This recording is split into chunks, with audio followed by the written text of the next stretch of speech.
Assalamualaikum warahmatullahi wabarakatuh. Apa kabar sahabat Islami?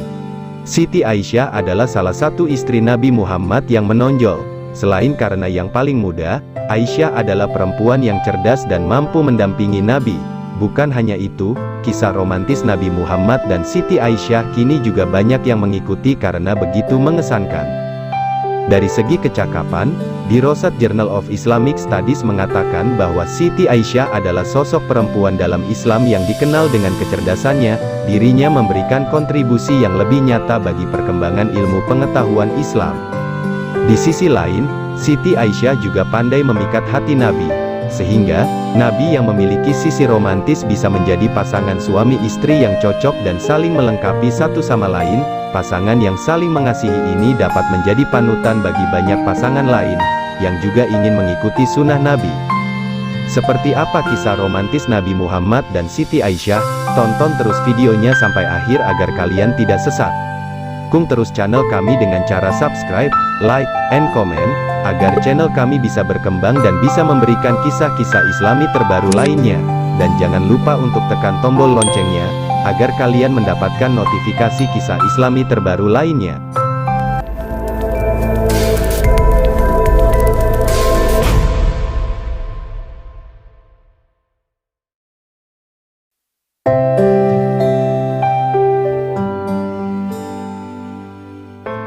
Kisah romantis Nabi Muhammad dan Siti Aisyah sudah ada sejak Siti Aisyah kecil. Namun, ketika itu romantisme Nabi Muhammad berbentuk kasih sayang. Kasih sayang Nabi Muhammad disebut-sebut melebihi kasih sayang orang tua Siti Aisyah. Selama kehidupannya bersama Nabi Muhammad, Aisyah ikut tumbuh dengan didikan dari Rasulullah Shallallahu Alaihi Wasallam, sebab Aisyah merupakan satu-satunya istri Rasulullah yang masih perawan karena dinikahi oleh Rasulullah Shallallahu Alaihi Wasallam ketika usianya masih kanak-kanak. Oleh karena itu, Aisyah dibiarkan menggunakan masa kanak-kanaknya sesuai usianya, baik pola pikir ataupun tingkah laku bermainnya. Nabi pun memperlakukan Aisyah sesuai dengan umurnya. Beliau tidak menuntut Aisyah berbuat sesuatu di luar batas umurnya. Bahkan, Nabi memberinya cinta, kasih sayang dan kelembutan melebihi yang pernah didapatkan dari kedua orang tuanya. Semua itu Nabi lakukan agar hidup Aisyah berjalan sesuai dengan tabiat dalam dirinya. Tak ada paksaan kecuali yang menyangkut larangan atau lepas dari hukum syara. Pertumbuhan Aisyah tidak luput dari pengetahuan Nabi. Aisyah tumbuh semakin dewasa dan matang. Suatu hari Aisyah keluar bersama Nabi. Beliau mengajak bertanding lari untuk yang kedua kalinya setelah sebelumnya mereka pernah melakukannya ketika akan pergi ke Madinah. Namun kali ini pertandingan lari tersebut dimenangkan oleh Nabi. Aisyah karena tubuhnya sudah padat dan berisi. Aisyah cemberut, tetapi Nabi meledeknya dengan memberikan senyuman. Dikenangnya bahwa dulu Aisyah yang menang, tetapi kali ini Nabi yang menang. Bahkan, Nabi sangat mengetahui karakter Aisyah. Beliau tahu kapan jiwanya sensitif, tahu kapan jiwanya bahagia, dan inilah yang sering menjadi kisah romantis Nabi Muhammad dan Siti Aisyah. Dalam kisah lain, Nabi Muhammad berkata kepada Aisyah, "Aku tahu kapan kamu marah, kapan kamu bahagia."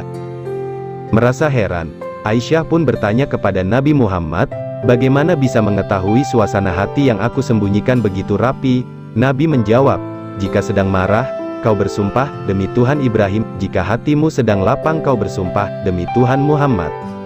Aisyah kemudian tersipu, tawanya lepas tak tertahan, "Demi Allah, wahai Rasulullah, hanya namamu yang tertinggal di hatiku." Sikap Nabi Muhammad yang sangat romantis ini juga pernah diceritakan oleh Aisyah. Dalam sebuah hadis, Aisyah radhiyallahu berkata, "Saya biasa mandi bersama Nabi Shallallahu Alaihi Wasallam, dari satu bejana dan dengan satu gayung, yang disebut Faruk." Hadis riwayat Bukhari. Ini menggambarkan sangat intimnya Aisyah bersama Nabi Muhammad. Tentu saja mandi bersama hanyalah salah satu dari contoh kecil dari praktik keintiman dan keromantisan demi memupuk rasa cinta antara suami dan istri. Karena keintiman dan keromantisan tidaklah melulu tentang hubungan seksual seperti yang dipikirkan banyak orang. Namun, keintiman dan keromantisan bisa dilakukan dengan semua aktivitas yang dilakukan bersama-sama yang bisa menumbuhkan rasa ketentraman satu sama lain. Meski sering disebut kisah romantis Nabi Muhammad dan Siti Aisyah, aktivitas seperti itu secara umum sangatlah dibutuhkan oleh suami maupun istri, masing-masing harus peka untuk melayani dan merasa dilayani pada saat bersamaan. Ini bahkan bisa dilakukan dengan tersenyum dan saling menggoda. Bentuk kemesraan Nabi Muhammad dan Siti Aisyah. Setelah mengetahui beberapa kisah romantis Nabi Muhammad dan Siti Aisyah, ada juga bentuk-bentuk kemesraan dari pasangan suami istri ini. Dilansir NU Online, inilah beberapa hal dari kisah romantis Nabi Muhammad dan Siti Aisyah yang bisa dijadikan contoh demi kebahagiaan hubungan suami istri.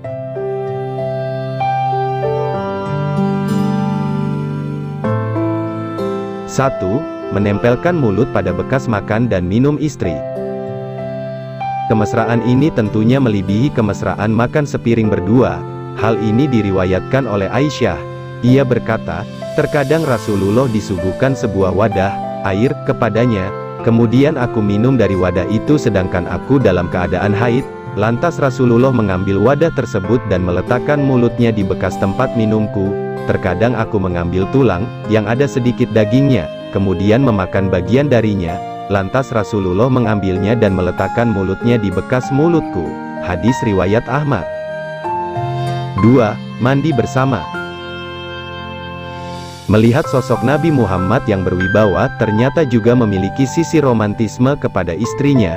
Dalam sebuah hadis, Aisyah radhiyallahu berkata, dahulu aku mandi junub bersama Rasulullah Shallallahu Alaihi Wasallam dari satu bejana di mana tangan kami bergantian mengambil air di dalamnya. Hadis riwayat Bukhari Muslim ini menunjukkan sisi romantisme dan kasih sayang bahkan setelah melakukan hubungan seksual. Nabi Muhammad sosok suami panutan yang ideal, bahkan pernah berkata bahwa sebaik-baik laki-laki adalah yang baik perlakuannya kepada istrinya. 3. Memberi perlakuan baik saat istri haid. Saat haid, seorang perempuan bisa berada dalam mood swing. Sebagai suami, Nabi Muhammad mencontohkan perlakuan terbaik kepada istri. Aisyah radhiyallahu anhu berkata, dahulu Rasulullah Shallallahu Alaihi Wasallam meletakkan kepalanya di pangkuanku kemudian membaca Al-Quran, sedangkan aku dalam keadaan haid. Hadis riwayat Bukhari. Bukan hanya itu, bahkan Nabi Muhammad juga menunjukkan sisi lembutnya dengan cara yang tidak pernah dibayangkan. Dalam hadis lain, Aisyah radhiyallahu anha berkata, dahulu aku menyisir rambut Rasulullah Shallallahu Alaihi Wasallam sedangkan aku dalam keadaan haid. Hadis riwayat Bukhari dan Muslim. 4. Memberi panggilan khusus. Rasulullah Shallallahu Alaihi Wasallam suka memanggil Siti Aisyah dengan panggilan Ya Aisy. Hadis riwayat Bukhari dan Muslim. Dalam kultur Arab, pemenggalan huruf akhir dan panggilan kecil menunjukkan panggilan manja, tanda sayang. Bukan hanya memenggal panggilan kecil, Nabi Muhammad juga mempunyai panggilan khusus. Rasulullah Shallallahu Alaihi Wasallam memanggil Aisyah radhiyallahu anha dengan panggilan Humaira, yang artinya adalah putih kemerah-merahan. Qadi Iyad menyebutkan dalam Masyarikul Anwar, perkataan beliau kepada Aisyah, Ya Humaira, adalah bentuk tasgir, panggilan kecil, kasih sayang dan cinta. Juz 1, halaman 702. Berjalan bersama di malam hari bersama istri kemudian membincangkan banyak hal di luar rumah, kemudian berbicara dari hati ke hati hingga mengingat memori bersama. Bukankah itu sangat mesra?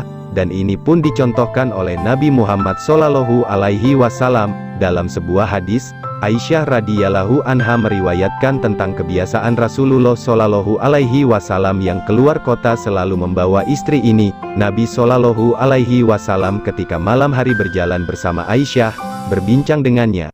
Hadis riwayat Bukhari dan Muslim. 6. Mengajak istri makan di luar. Diriwayatkan dari Anas radhiyallahu anhu, ia berkata, seorang lelaki Persia yang merupakan tetangga Nabi Shallallahu Alaihi Wasallam mempunyai kuah kaldu paling sedap. Kemudian dia membuat makanan dan mendatangi Nabi Shallallahu Alaihi Wasallam lantas mengundangnya untuk makan. Sedangkan Aisyah berada di samping Nabi. Kemudian Nabi Shallallahu Alaihi Wasallam berkata, yang ini bagaimana? Ia menunjuk Aisyah dan berkata, tidak kemudian memberi isyarat kepadanya. Bagaimana dengan ini? Dia berkata, tidak. Kemudian Nabi memberi isyarat yang ketiga kalinya dan bersabda, ini bersamaku. Kemudian ia berkata, ya. Hadis riwayat Ibnu Hibban. 7. Menenangkan amarah dengan cara unik. Sudah selayaknya pasangan suami istri memiliki perbedaan pendapat dan dapat mengatasinya dengan baik. Hal ini dimaksudkan agar perbedaan itu tidak memicu amaran dan berakhir menjadi konflik. Hal ini pernah dialami oleh Nabi Muhammad saat melihat Siti Aisyah marah. Ibnu Sunni dalam Amalul Yaum wal Lailah meriwayatkan hadis dari Aisyah radhiyallahu anha, ketika Aisyah marah, maka Nabi Shallallahu alaihi wasallam mencubit hidungnya dan berkata, wahai Uwaisi, panggilan kecil Aisyah, katakanlah, ya Allah, Tuhan Muhammad, ampunilah dosaku, hilangkanlah kemarahan di hatiku dan selamatkanlah aku dari fitnah yang menyesatkan. 8. Hanya menikah sekali. Dikutip HuffPost, kisah romantis Nabi Muhammad dan Siti Aisyah bukan hanya terjadi saat mereka hidup, dicatatkan sebagai kisah cinta yang sejati. Aisyah tidak pernah menikah lagi setelah Nabi meninggal, mengingat banyaknya momen-momen indah yang pernah mereka lalui bersama. Aisyah merasakan rasa duka yang begitu mendalam karena kehilangan. Bagaimana tidak, sosok yang begitu dicintainya itu meninggal dalam pangkuannya. Semoga kisah romantis Nabi Muhammad dan Siti Aisyah ini menjadi inspirasi dalam menambahkan bumbu kasih sayang dalam kehidupan rumah tangga bagi seluruh pasangan suami istri. Wallahu a'lam, sampai jumpa di video selanjutnya dan wassalam.